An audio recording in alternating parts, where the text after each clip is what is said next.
Good day, everyone. So, I was reading this specific scripture in the Bible and it stood out to me. I got this empowerment in my spirit like this was for somebody, and it's taken from Matthew chapter 15, verses 32. Now, Jesus called his disciples to himself and said, I have compassion on the multitude because they have now continued with me 3 days and have nothing to eat, and I do not want to send them away hungry lest they faint on the way. Then his disciples said to him, Where could we get enough bread in the wilderness to fill such a great multitude? Jesus said to them, How many loaves do you have? And they said, 7, and a few little fish.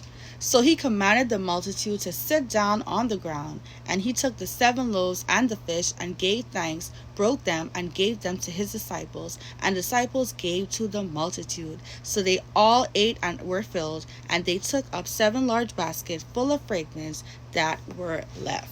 So someone has been walking with Jesus for some time now, and he's about to give you what you've been hungry for. It's transparent that he knows the desires of your heart. He loves you and is reluctant to let you walk away empty-handed. The enemy has been deceiving you into toxic outcomes, but God is saying, I've seen you been carrying that cross. I promise when tribulations and trials come up, take heed because I have overcame them. When the disciples said to Jesus, Where are we going to get enough bread in the wilderness to fill such a great multitude? That's earthly minded you thinking that it ends here. Then Jesus pops up.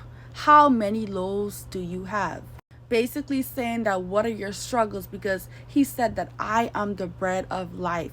Whoever comes to me will never be hungry, and whoever believes in me will never be thirsty. He's about to show it for you in a mighty way. I know it seems like he's been minute, but he's going to multiply you in designated places. The wind of blessing is going to flow into your direction, and anything that doesn't belong there is going to be swept away. He told the multitudes to sit down because what he was about to do was beyond human capabilities. It also manifested that all we have to do is just stand still and the Lord will fight our battles for us. God said that his word will never return to void.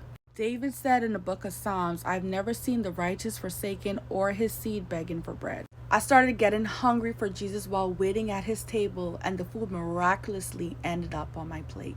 He's going to seat you in elevated places where you're going to testify that the Lord is indeed omnipotent.